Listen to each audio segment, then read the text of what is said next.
Hello, everyone. I just want to introduce you to my friend, Eddie Wilson. He's a supporter here at Northeastern Seminary. And Eddie, I'd love to start by just having you share, why do you financially invest at Northeastern Seminary? I've been associated with Northeastern Seminary now, I think it's probably 10 plus years. And the reason that I continue to invest in Northeastern Seminary is because I see God's hand on Northeastern and the people that are involved there. So really those two things, it's the right people and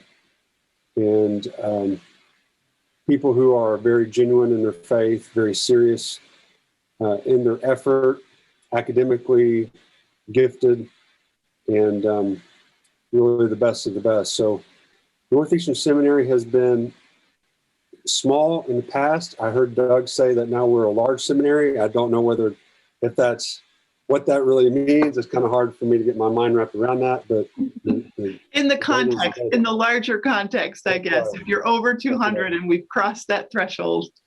That's an amazing feat. So congratulations. Thank you. That's really why I've seen God's hand on Northeastern Seminary and the quality people, the godly people involved every step of the way.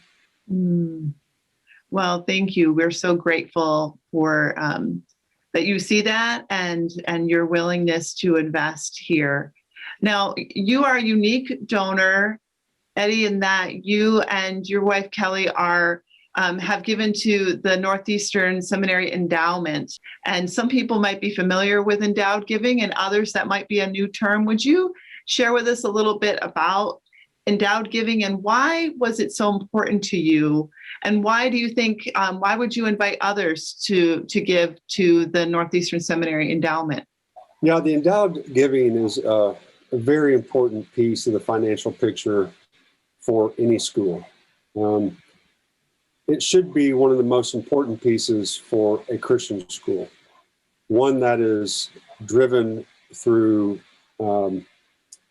producing ministers. And the reason I think it's so important is because what we don't want is we don't want a scenario where we are saying to our church people, hey, if you're called, we want you to go get some schooling. And when you do, it's going to cost a certain amount, and then you're going to go in debt, and then you're going to go back into church life as one of our leaders.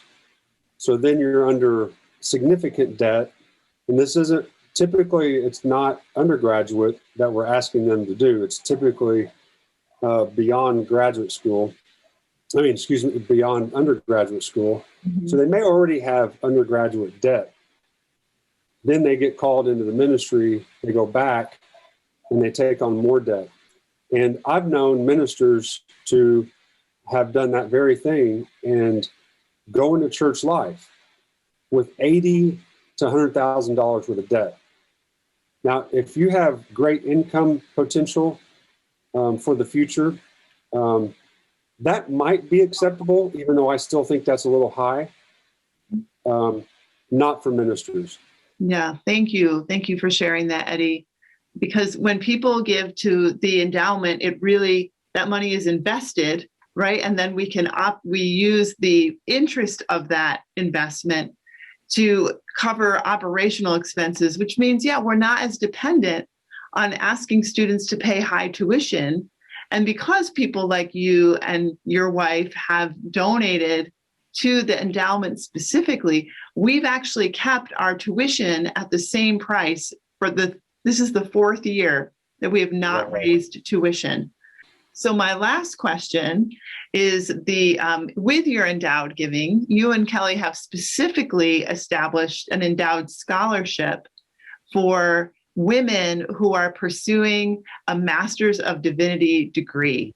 So can you share why that specific population? Why did you establish this specific scholarship? If you look at Acts chapter 2, there's something really important going on when Peter just makes his sermon and he quotes Joel. Well, anytime the New Testament quotes the Old Testament, especially in something very, very specific, you just have to ask yourself why, and what is God doing here?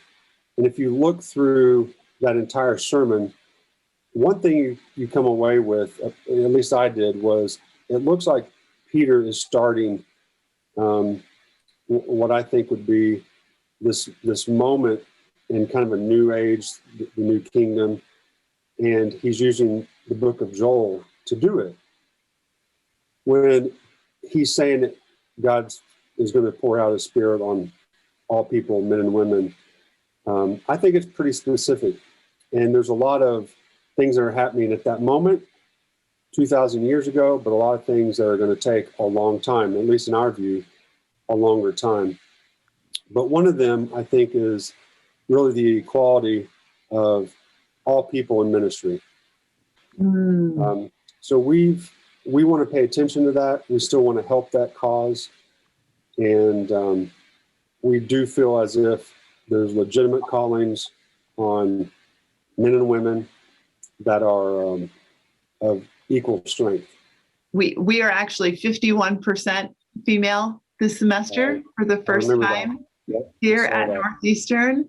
And for theological schools across the country, the average is 30%. So God is doing something here. He's created this.